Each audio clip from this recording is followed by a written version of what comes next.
The decision. The next morning, the loft was buzzing with energy and mild panic.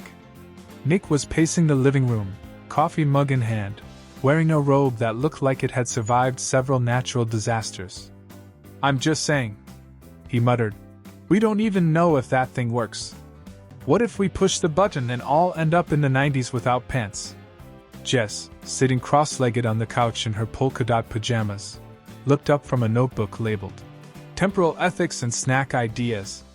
"Nick, if we could time travel, we could make our lives better. Don't you ever wonder what would have happened if you'd stayed in law school?" Nick frowned. "No. Because then I wouldn't have met you.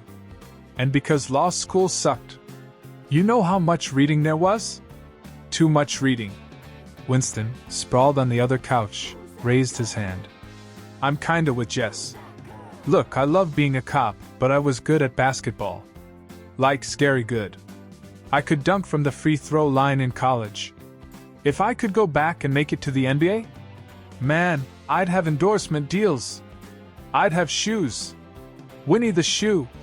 Schmidt snorted. "Winnie the Shoe sounds like a children's book about foot hygiene." Cece leaned against the counter, sipping her tea. "You guys seriously want to mess with time?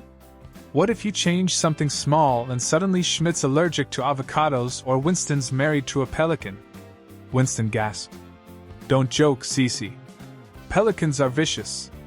Jess looked between them.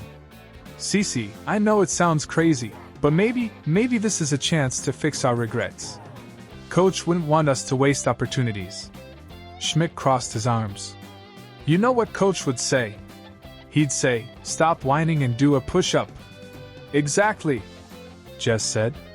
"He believed in second chances." Nick groaned. "Jess, every time we try to do something for the universe, it ends with someone bleeding or on fire." Schmidt nodded gravely. "Or both."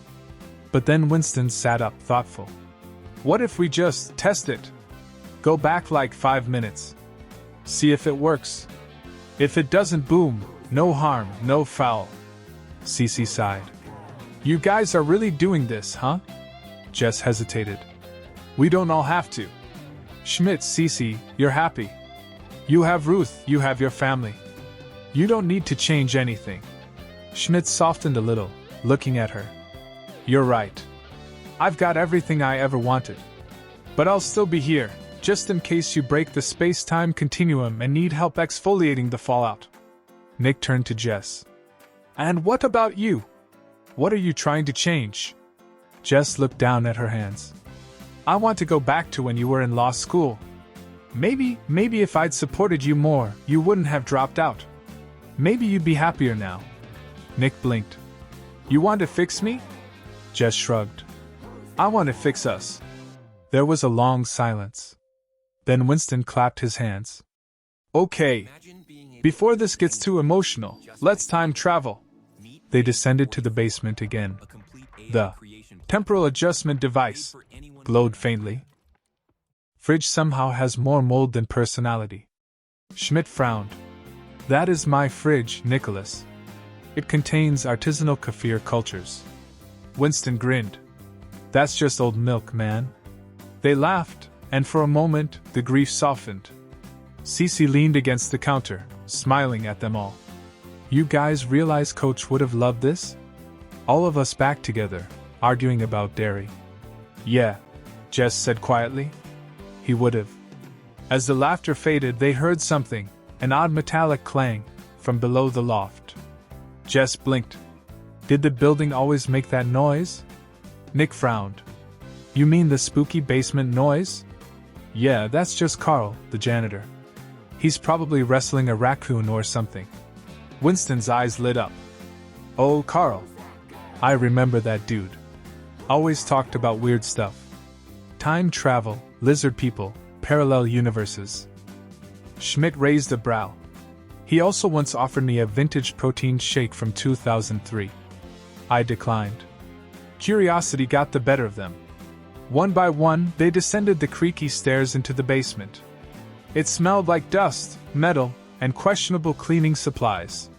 In the corner, half hidden under a tarp, was a massive contraption, wires, blinking lights, and what looked suspiciously like a repurposed washing machine door. Jess gasped. Is that? Winston crouched down, squinting at the dials. No way.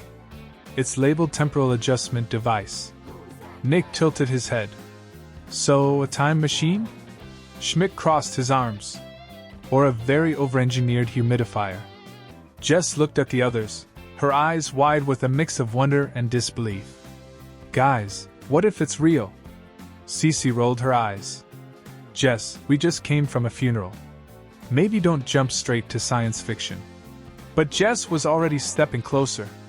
Coach used to say we should live without regrets. What if this is...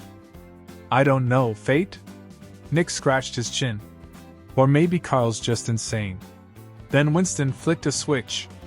The machine hummed, lights flickered, and a sudden gust of air whooshed around them.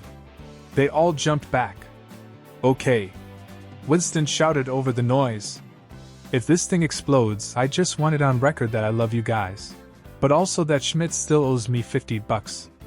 The machine sputtered, then powered down, leaving only the faint glow of a single red button marked activate. Jess stared at it, heart pounding. What if we could go back? Fix things?